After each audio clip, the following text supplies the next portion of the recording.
Good evening. First of all, I'd like to thank the organizers of this gathering and for giving me the opportunity to speak. Mr. Fortenberry for giving me a call and giving me this opportunity.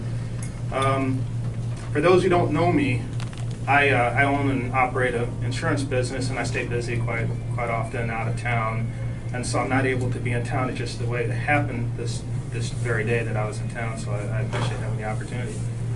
In addition, I'd like to point out a couple people in the crowd that I've talked to over the years, and I think have been pretty influential to this position that's in front of us today. Number one, I'd like to thank the Honorable Ken Waller, who's in the back there.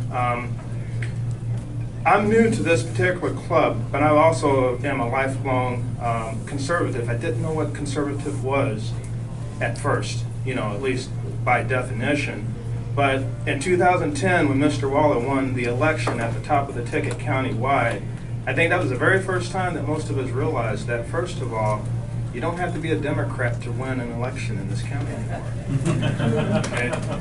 Also, I'd like to point out a couple of other folks. I don't know if Todd Mann is here. Todd and I went to school together. I'm from DeSoto, born and raised. I was actually born in DeSoto. It's a long story short, but I was born during the Democratic riots in 1968 during the convention, and my mom and dad decided we're not going to go to the hospital, we're going to have this kid at home.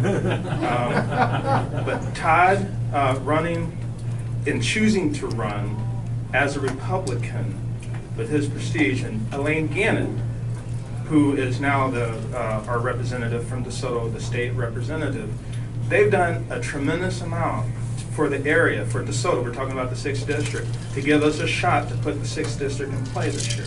And we have 2 people running when, as far as I know, we haven't had anybody running. So that position has gone unopposed for way too long. And as a result, in my opinion, not to bring down anybody, because Cliff Mann was the first guy to give me an apartment when I came up from the Army. I'm also an Army guy. I'm also a former cop, St. Louis City cop, when I came up from the Army. Cliff Mann's an honorable guy.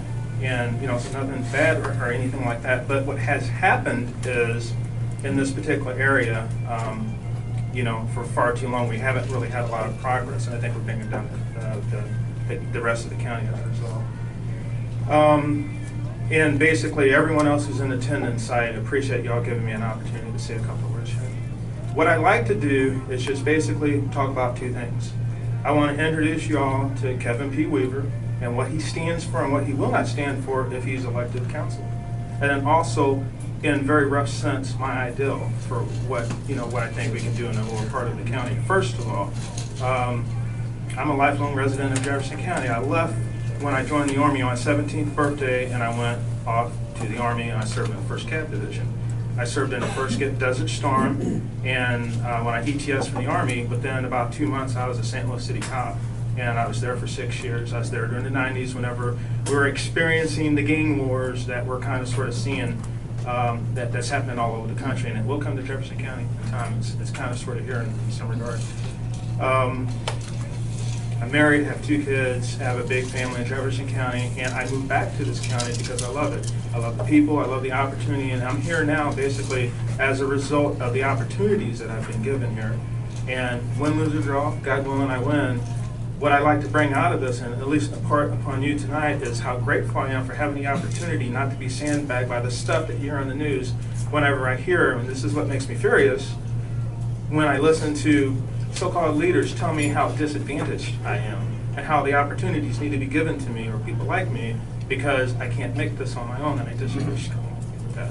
And so I'm here basically as a testament that with hard work and dedication and discipline, you can do practically whatever you want. And if you don't achieve it, then God just simply didn't will it.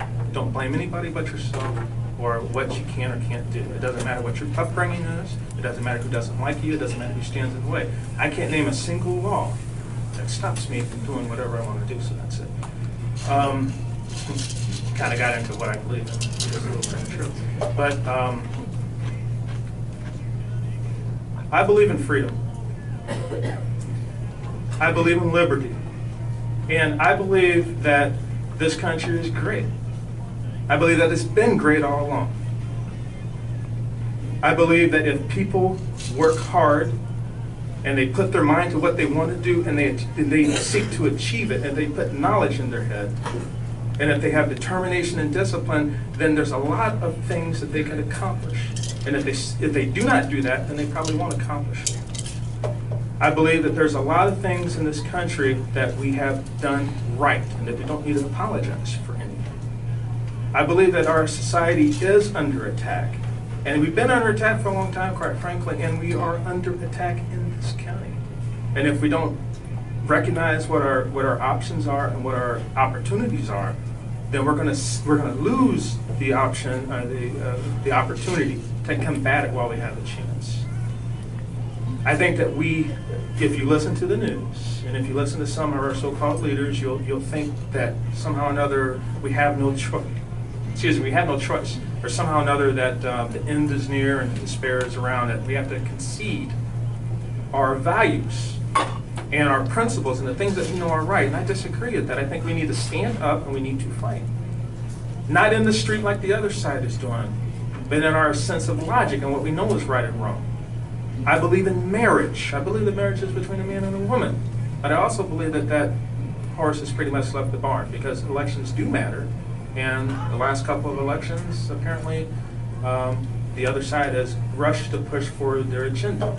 So marriage is between a man and a woman. But if we really want to help marriage out, then I think that what we should do is seek to enhance our own marriage and lead by that example. And if we want to legislate anything, then perhaps we can look at making marriage a little bit harder to get rid of. So the folks who battled to be married, let them get married. Just make sure they stay married. I think that Jefferson County, in time, could be at the forefront of our economic chain in our metropolitan area. What do I mean by that? I think that for too long, we've been saddled with the same kind of logic that a losing team like the Chicago Cubs have. No Chicago Cubs fans out there. But, in that winning is a state of mind. Losing is also a state of mind. And I think for too long we've been willing to take a back seat to St. Louis County, to St. Charles County, to Farmington, which is not a bad community, to Metro East, instead of standing up and demanding our share of the economic pie. We have resources here in this county that we should use. One of them is in the transportation category. We got people from DeSoto back here. Did you know that the closest route to St. Louis to Little Rock, anybody know the shortest route? St. Louis to Little Rock? Highway 55? Nope. Highway 67. Okay, now 40 years ago was a kind of rough road to travel. You probably want to take the interstates a little bit quicker, but as a person in transportation too, I can testament that it's a 93-mile shorter trip by taking Highway 67. All right, and also it's a shorter route, even in a big truck. It's not, it's a little bit slower than the major interstate, but it shortens the route by around 30 minutes or so. What that means from a transportation point of view is that a company that wants to move freight out of St. Louis, and there's many companies that do. You see, when freight is moved out, when you manufacture, you move it out to a variety of different locations. If you move it out across the nation, so a company that wants to move freight to Houston, which is the fourth or fifth largest city, it would behoove them to move it through the shortest location. That's shorter in time and also shorter in money. So how come 67 is vacant highway? How come we don't move people into this area who could take advantage of this area and promote it? The folks in DeSoto. If you talk to your constituents and you ask them what it is that they want, there's only one thing that they really said is always on the top of the list. It's jobs. Has anybody ever heard that before? Jobs. If you know anybody from DeSoto, if you really, really know them, or if anybody's from DeSoto, and you ask them about their commute, I almost guarantee if you talk to 10 people, half of them are going to talk about a 50-mile commute. Think about that for a second. 50-mile commute in traffic from DeSoto to South County, or from DeSoto to Chesterfield, or from DeSoto to somewhere else. And then basically what happens is we put these ideals to work into the community. If we can give the people down there what they want, they will be loyal to us, and they will give us this election, which will give us the county commission from the Republican side. We've never had that before. And what that means is if anybody wants to run from the countywide race, if anybody wants to run a statewide race, it's going to be much easier for them to do that.